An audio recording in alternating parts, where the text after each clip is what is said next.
Hi, congratulations on your new RV. We're really excited for you. Please make sure before you're signing that you bring the following items with you.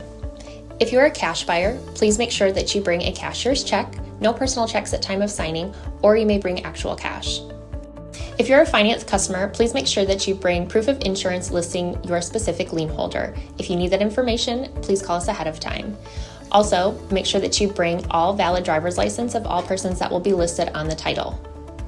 If you have a trade that you're trading in with us, please make sure that you bring your 10-day payoff as well as your title and all persons who will be listed on the title of that trade. Arrive 30 minutes early before your appointment time so we can properly inspect your unit, and also make sure that you have the fridge on and running prior to arrival.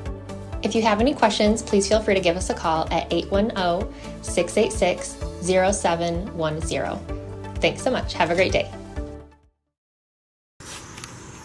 Hi guys, this is Jeff with TradeWinds. I'm going to do your video walkthrough. Before I get started, definitely recommend doing the paint and fab protection. Paint side of it is basically going to protect your decals from peeling, any fading. If anything happens, then it all gets replaced. Fab protection, basically going to be your flooring, your chairs, couches, bed, etc. Any tears or any blemishes of any sort, it's kind of like a heavy-duty Scotch guard. That will all get replaced as well. If you plan on keeping it for any extended amount of time past your warranty, definitely recommend the extended warranty portion of it. Alright, we get started. It's going to be part of your convenience pack. This is going to be your water pressure regulator.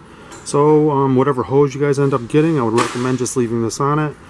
This regulates the water pressure to about 40-41 psi. Don't want to blow out any water lines. This is your 30 amp adapter. That way you can plug into 110. And this will be your dog bone. So that way you can plug in your 50 amp service, go to a 30 amp service, and then if you need to, your 110. This is going to be part of your hitching for the coupler. This is the sewer hose I give you. I'm not going to lie, it's not the best one in the world, but it will get you by if you need to. Definitely recommend using your 10%, maybe possibly get a sewer hose on your day of purchase. It's going to be for your stabilizer jacks. Right there, you have one in each corner. Only for stabilizing, not for leveling. You're going to level up with the power tongue jack, or you might have to back up onto some blocks. Once you're level up there, then bring those down, just taunt to the ground. And that's just 3/4 inch. So if you have a cordless drill, 3/4 inch bit, be a lot faster for you. 2 20-pound propane tanks. You will have to switch over manually to draw off the other tank.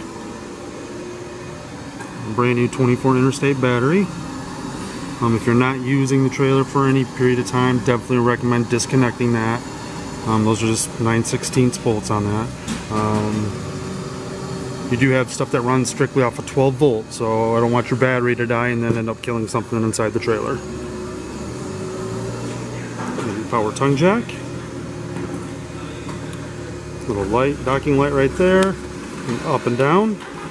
You do have a tool that's probably underneath your bed, that if this stops working for whatever reason, you take this off and then you can still manually crank it up and down. That way you're not stuck anywhere.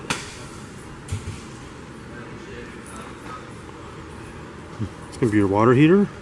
It is gas and electric. The gas side of it will be a switch on the inside. The electric is going to be right there. The way I do this is I will stick this ano rod in right here, tighten it down, hook up to your city water connection, which is over there. Turn on the water. What I'll do is I'll start relieving the pressure right here. Once water starts coming out of here, you know it's full and all the pressure's out of it. Then you can go inside and light it up on gas or out here on the electric side. To drain it, I will always open up this valve right here. The water will come out right here for about 5 seconds. Then I pull this out and the water will drain from right there. It's going to be your fresh water plug. I always just leave it in here, that way I know where it's at and I don't lose it. that'll be right there. That's kind of how you drain your freshwater tank. So if you're at a park that doesn't have full hookup, you'll fill up right here, which is your freshwater or your potable water tank. And you're strictly only using the water pump to get water through the system. And then drain it down below where I showed you.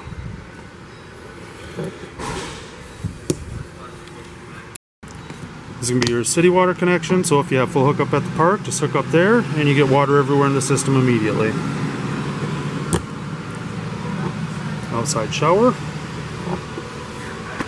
This is going to be your black tank flush. Now the way that works is you want to make sure you come down here, hook up your sewer hose, turn on the water, make sure that your black is open, which is right here on the left.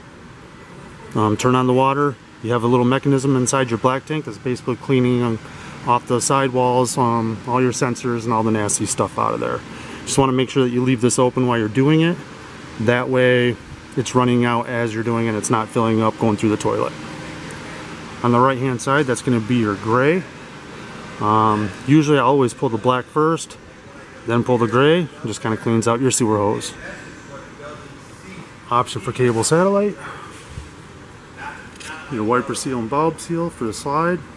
Recommend going into the store on your date of purchase, maybe getting some wiper seal lube. I'll always lift up behind, spray behind there, and then get the outside as well. You just want to make sure that it doesn't dry rot.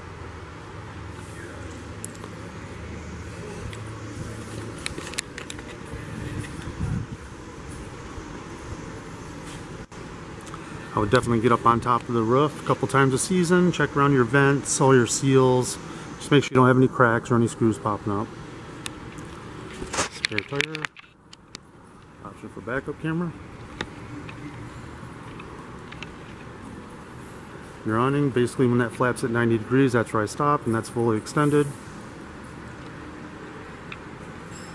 Outside kitchen area. Access to the back of the refrigerator. I would take that off a couple times a season as well, just kind of vacuum it out.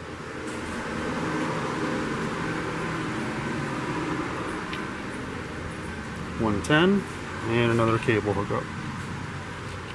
You just want to make sure that this door is all the way open when you close these steps, and that just sits in place.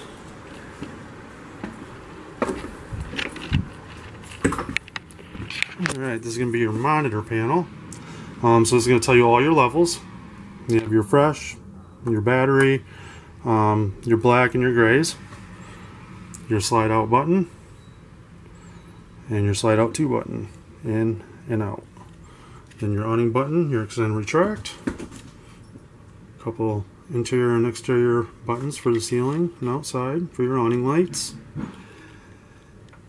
This is going to be for your water heater on the gas side.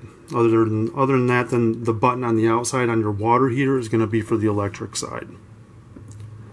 This is going to be for your water pump. So if you're dry camping or you don't have full hookup, you'll turn on here after you fill up your fresh water tank or potable water. That'll get water through the system.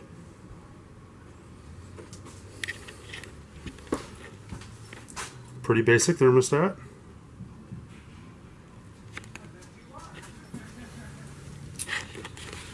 Carbon monoxide detector.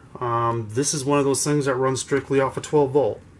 So if your battery dies, that green light turns red, it'll start beeping at you, just kind of telling you, hey, I need some power, otherwise it will die as well. So whenever you're plugged in at home into 110, it's going to keep a charge to that battery. Whenever you're plugged into your truck outside, it's going to keep a charge to that battery. Other than that, unless you're plugged in at the campground, then I would just disconnect. Over here, just going to show you a quick view of the bedroom.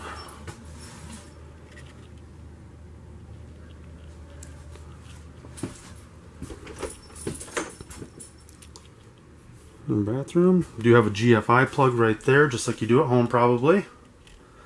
One thing I would recommend, when you guys leave the campground, I would get behind the toilet, check your water fittings underneath the sinks. Just check all all plumbing. You're going down the road, that stuff will loosen up. I would even recommend it when you're done camping. When you get home, check them again, just to be on the safe side. I don't want you guys to get water all over the place.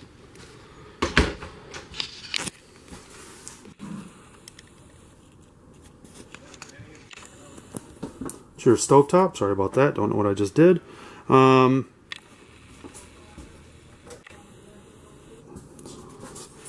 So these three switches right here, these are going to be for your burners on the top. Everything is spark, which is right here. It usually lights right up. The oven's going to be the only thing where you will have to come right here and actually hold it in on pilot, and then spark it. And once it lights up at that coupler, I just let it warm up for a minute, and then I let off and it lights right up.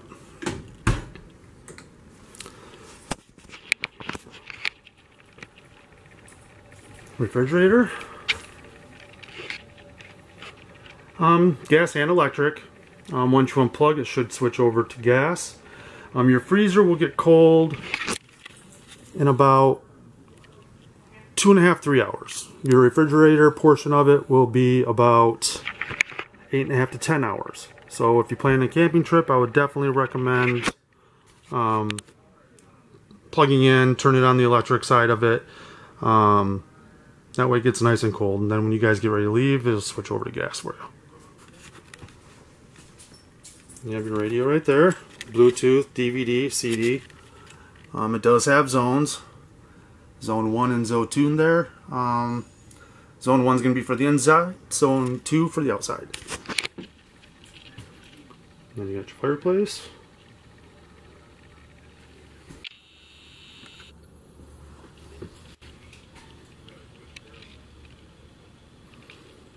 Alright, well I think that's just about it. Pretty much covered everything. Thanks for purchasing from TradeWinds, and have fun camping, guys.